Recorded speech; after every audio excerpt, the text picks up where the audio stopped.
Hello there and welcome back to the channel. This is part 2 of my videos on the Yuneec Typhoon H+. In part 1 we took a look at the aircraft, its features, its options, the camera, as well as the ST16 ground station. If you haven't seen that yet, please do check that out first because this is a continuation of that first video. In this one we're going to take a closer look at the operating system on the ST16, take you through all the camera settings, the aircraft settings in relation to controlling the gimbal. We're also going to show you how this remote controller will control the gimbal and some of its very special features around that as well. At the end of this video I'm going to give you my opinion on the Typhoon H+ and tell you what I think about this aircraft. Having flown it for a bit of time, I'm going to tell you what I think and whether you should consider buying it or not. If you like what you see in this video, please do subscribe. There's a button in the bottom right hand corner, and as I've said, if you haven't seen part 1, please do go check it out, but let's get on with part 2.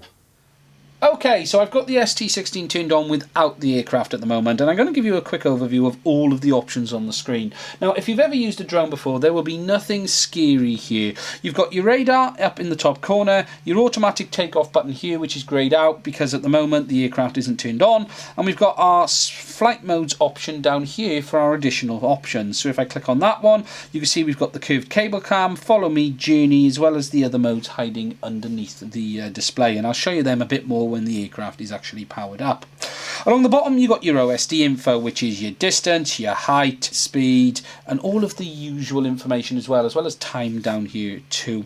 Along the top then you've got your normal icons. You've got your GPS, which is that one there, which is the GPS for the ST16 remote controller, because it does have built-in GPS.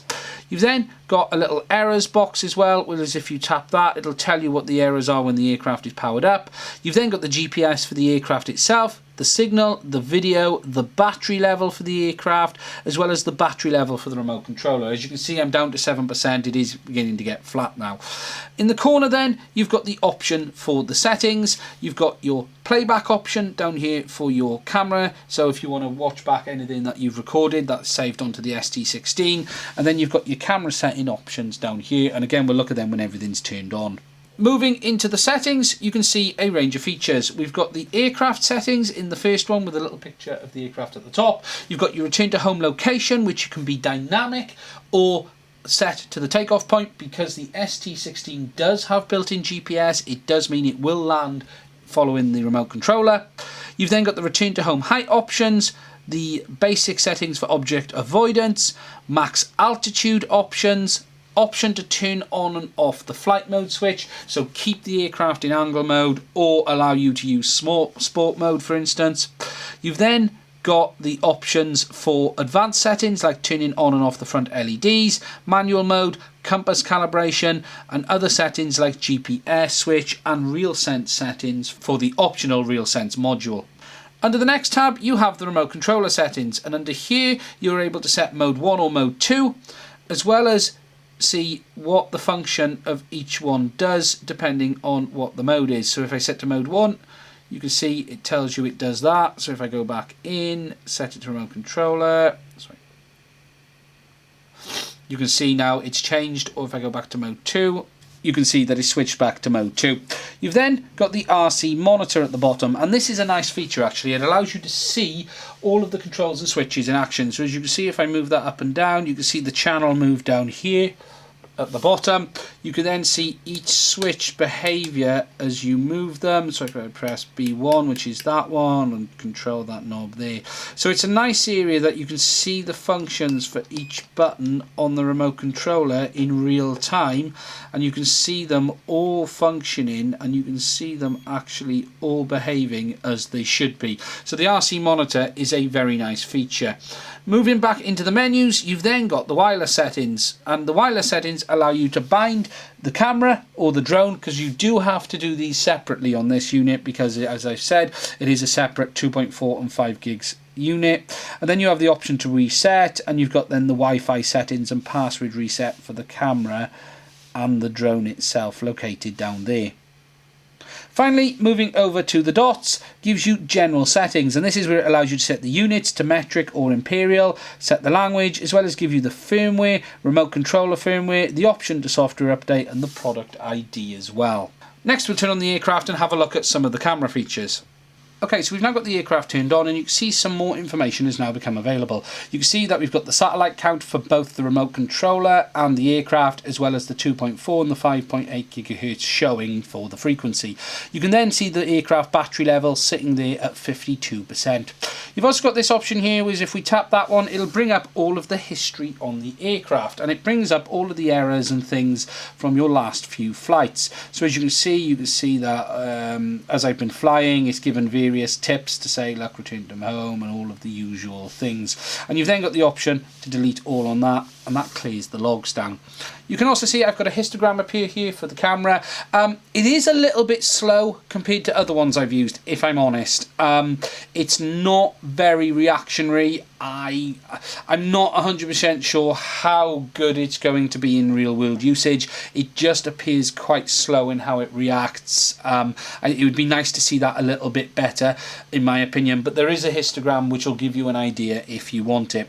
You've then over here on the camera settings got the option to switch between video and stills. Again, very similar to other aircraft out there. We've got this button down here which gives us the option of single, burst, interval or panoramic on the pictures, and if I change it back to video you can see it disappears. You've then got the shutter button, the big round one there, which allows you for the shutter, and then you've got the camera settings, and when you hit that it gives you the auto or manual. So if you go into manual, you've got your options for ISO, shutter, in EV at the bottom, and the EV gauge just gives you an idea of where you're at when you're in manual, and in auto you get the option to adjust EV, so you can move it up and down if you want to, and then if you go into manual you then have the options for shutter and ISO.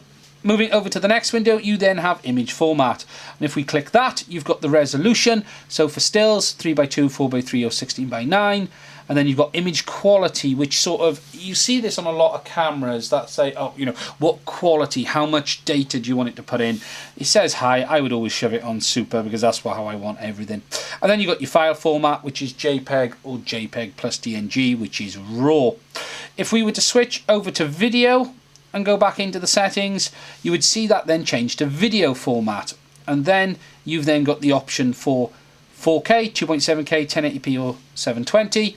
You've then got Ultra HD or 4K, because remember there is a technical difference between them on the width of the image. You've then got your frame rates. So on your, say, Ultra HD, you can go up to 60 frames a second or down to 24 frames a second. If I was to go to 720p, you can see we've got the option to go up to 120 frames a second, and you've also got that 120 frames a second under 1080p as well. You've also got the Kodak option, which is for H.264 or H.265. Now, unless you need H.265 and you fully understand it, I would stick to H.264 if I am honest.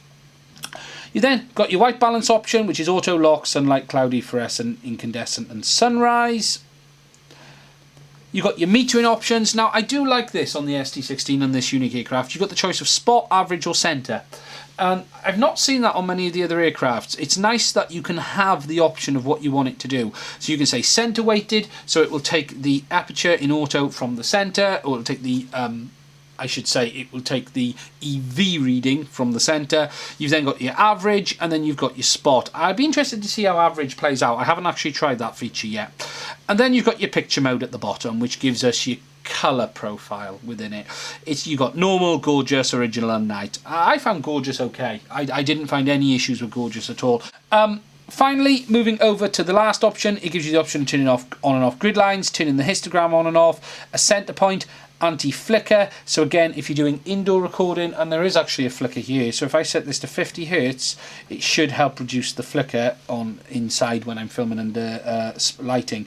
And then you've got format SD card and reset camera settings. Now, the only setting I didn't show on this was if I go back into stills, you've got the same, you know, white balance, metering, picture mode, and under picture mode you've got the same sets of colours. So on the video and stills you get the same set of options, but some do come and some do go, as pretty much they do on all aircraft. Finally, then you've got the option to play back any images you've recorded, and you've got images and video, and you can simply play back anything that you've recorded on the aircraft. So for instance, I took some of this the other day, and that's a playback of some of the video I took whilst I was testing the aircraft, just to see what it's like. Now the thing to understand with this is cached video. This is not what is stored on the SD card. It is simply what is on the playback itself. So you do have the option of doing that too.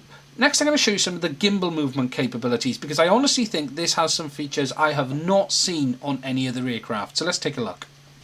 Okay, I'm going to demonstrate to you some of the gimbal function capabilities on the Yuneec H+, because to be honest, I think this has the best set of camera and gimbal controls I've ever used on an aircraft. I honestly do. Now, you've got your pitch control up and down on the back there, which allows you to set the pitch of the camera, and you get a sneak peek of the back of the workshop when I do that. And you've then got some options here, so I'm going to take you through what each one does. So when this main switch is in the top position, this first switch here, this simply acts as it would normally. Fully up on the slider, the camera goes vertical and straight out, and then as you move it down, it moves the camera down until you reach the bottom. Nice and straightforward. The second position is exactly the same as the first, so don't worry about that. However, the third position is like a rate control, and it allows you to A, point the camera higher up. As you can see, it's actually not gone straight, it's actually gone into the vertical, but it is actually a rate control. So if I move the knob back to the center, which is there, nothing happens, the camera doesn't move. If I move the knob down and leave it, it starts the movement until I move it back to the center position. So it's actually a rate control for the camera, and then when I move it off the center back to the top, it continues to move it. Now what I really like about this is if you want to do a very slow pitch from down to up or up to down, for instance, if I move it from all the way down and then I want it to pitch up very slowly, instead of having to move the gimbal yourself, you simply put it to the speed you want it to go, like that. You can leave go and it will slowly pitch the camera up for you. And I honestly found this extremely easy to use. I loved it actually. I've got to say, I really did like it. You see it's coming up towards me there. Hello. And I think for a filming option, it's much better than the wheels you find on the side of some of the remote controllers on the other manufacturers. I just find it was much easier to control. So that's what it does for the camera pitch. I'm going to set it back to the standard control. The next option is the middle one, and this controls how this option works and how the camera yaw behaves in flight. So in the top position, the camera is in follow mode. It will follow the aircraft, so when you yaw the aircraft, the camera will yaw with it. If you wanted to control the yaw of the camera, you can't in this position. So no matter what I do on this knob, nothing happens. It will simply follow and behave exactly the same as you would expect it to, and if I move the aircraft, you can see that it does. Now it does have dampening and it has yaw dampening, but it doesn't independently control. If I move it into the center position for this switch, it allows me to control the yaw of the aircraft via this knob. So you can set the position of the yaw manually on the knob itself. The other good thing with this is it is still in a follow mode at this point, so it does still follow the aircraft, but you do have yaw control if you want it. So if you want to say fly the aircraft forward but look to the side, you can simply set it like that. Obviously you'd have the legs up at that point and you'd be able to film with it no problem at all. Moving this to the third position turns this knob into the same type of rate control as this one in the bottom. So when it's in the center, nothing happens. If I turn it left and just leave it there, the camera will continue to pan that way with the yaw as it comes round, and if I move it to the top and then turn it back that way, it'll continue to pan that way. However, when it's also in the bottom position, the gimbal is in free mode and it will behave independently to the rotation of the yaw of the aircraft. So if I now rotate the aircraft, and it's not easy to do on the bench, but I can show you, you can see that the gimbal has held its position. So it gives you the option of controlling it via the knob in a rate mode, like that. However, it also gives you a total free mode. And as I have said on this gimbal is a full 360-degree gimbal. It will rotate without stops, without intervention, no matter what you do. So it really is a very, very nice feature, because once the legs are folded up, the aircraft has a full, proper 360-degree rotation, and it is the only one that is in this standard ready to fly category like that. There is not another one out there that can do this. There really isn't. So it is a nice feature. Now if you want to stop it and put it back to center, you would simply flip the switch and it would come back up to center, or you can flip that one and it will go then back to the position you set the gimbal into. As I mentioned, I honestly think the gimbal controls on the H Plus are the best camera gimbal controls I've used on a drone. They really are. Unless you're using external controls like a bigger focus control and a bigger position control, the functionality of these switches alongside with this nice big knob on the back, and it's not massive, but it is much bigger than I've had on any of the other remote controllers. I honestly think it gives you much more accurate control over the gimbal than any of the others, and it really is a massive benefit on this aircraft. I can honestly say that it really is. Now, before we finish this video up, the final things I want to take you through is some of the features of the tablet on it itself, because as I've said, this is running an Android tablet. Okay, so you can return to the Android system. If you press this little arrow down here, it asks you exit app. When you do that, it then takes you to the home screen of the Android device itself. You've then got the button down here that takes you into the main menu, and it's all of the usual stuff you will find on Android. It is as simple as that. Now, this does have proper Android support with the Android Play Store as well. So there are no limits on that side of it. You can use it as you would a normal Android device. You can swipe down from the top. You can get all of the usual settings, the brightness, the settings, the auto rotation, the Wi-Fi options, the location settings, the airplane mode. You can go into it and you can go down through all of the usual stuff you would find on Android. Now you can go on to status, information. Now it is running Android version 4.44, so it isn't the latest version of Android, but it is stable, and in this scenario, to be honest, I don't see why you'd really want anything more than that. You've then got all your usual controls down here for the volume of the device, and you can click that and it gives you the notifications and speaker volume. You've then got the option down here to bring up closed apps. If you want to return to the Yuneec system, it's nice and easy. The home button is pre-programmed to go back to the Yuneec app. So when you press the home button, it will always return you to the Yuneec Typhoon Plus app. If you want to return to the Android system, you can at any time simply doing that. You still have control over the aircraft when in this mode. So if you look, I can control the gimbal, I can still do that, that's fine. I can try to arm the motors, so if I press and hold that, it won't actually do it because it's no propellers on, and it detects that as well. But yeah, you've still got control over all of the usual features of the aircraft when you're in the Android mode as well. You just don't have the app on screen. But if you did want to return, you simply just press the home button and it takes you straight back into the application itself. Okay, so just to give you guys my final thoughts on this and give you some opinions on this aircraft, having flown it for a week, because it does have to go back. I've only got it for a few more days and it does have to go back to Yuneec. I actually like the Typhoon H Plus very much. There's not a lot not to like. Okay, it doesn't have all of the bells and whistles a lot of the other aircraft has. Okay, it's got the basic object avoidance, but where it lacks, it makes up for it in other areas, and it really does make up for it very well. The camera is very good. The footage, the stills is very nice on this. The gimbal performs very well as well. Yeah, okay, if you push it, you can see some of its limitations, but overall the footage looks nice, stable, clear and crisp. Does exactly what you want it to do. 100 megabytes per second, 60 frames a second in 4K. There's not a lot not to like about that. There really isn't. The 360 gimbal is an absolute joy to use, especially teamed up with those gimbal controls. As I've already mentioned, I honestly think it has the best gimbal controls of any aircraft I've flown. I really do. It just is so easy to use, and you can get great footage really easily by doing it. The aircraft itself, in sport mode, it is actually very quick. I'm not it flies very differently to the other aircraft I'm used to flying, if I'm honest. Sport mode, there are some little bit quirks around the way. It's sort of buckaroos as it heads off. You wouldn't ever use that mode for filming anyway, so it isn't worrying me, but it does behave a bit differently to what I'm used to behaving. In angle mode, it behaves very, very well indeed, especially with the option to tone it back. You can tone it right back via that slider on the back of the remote controller. You can bring all the rates back, you know, half rates, and then you can get fantastic smooth footage. You really can.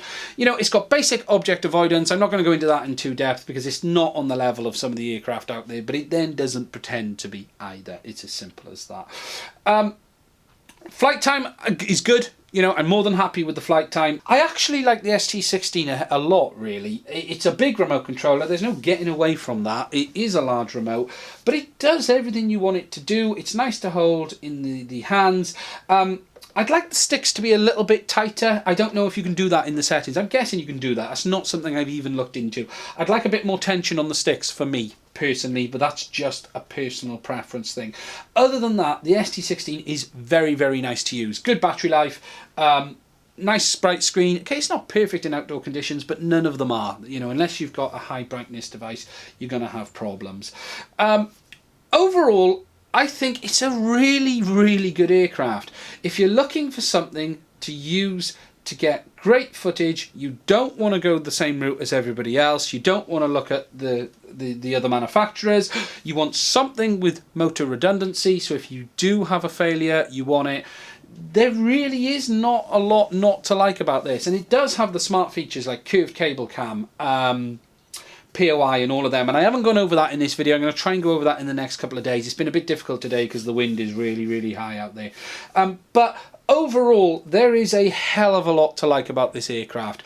If you're looking for something, it's on par with the Phantom 4 Pro and the Inspire 2 with the X4S. You know, it's a mixture of the two. The Phantom 4 cannot do a 360 gimbal. The Inspire can't quite do a 360 gimbal, but it does have the legs up option as well. So it sits between those two in an aircraft, in my opinion. It has some real good party pieces around the gimbal controls. The fact it includes the charger for the battery in the field as well. I think it's a really, really good aircraft. I would have one tomorrow as part of my fleet. It's as simple as that. I think it's got some massive, massive benefits.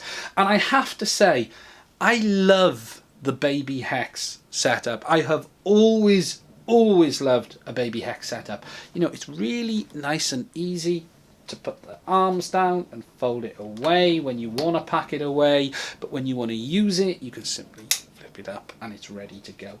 It would be really good if Yuneec brought out some additional cameras for this. The C23 is the only one that is available as of today. They have obviously got their thermal options. It'd be good to see that on this. I don't know if that will ever happen. I'm not going to promise anything I don't know about. But this camera out the box does everything 95% of general users will ever want. It's as simple as that. It really does. It flies very well. It's got decent battery life. It does pretty much everything it says on the tin, so there's not a lot not to like about it. It really is. If you're after it, you can get it from any of your Yuneec main dealers in the UK and in Europe as well. I'll put some links to them in the description of the video. It's a good aircraft. It's as simple as that. The important parts, as I've already said, is 100 megabytes per second, 20 megapixel camera, 20 minutes flight time. It's going to tick a hell of a lot of boxes. It really, really is. That's it for this video.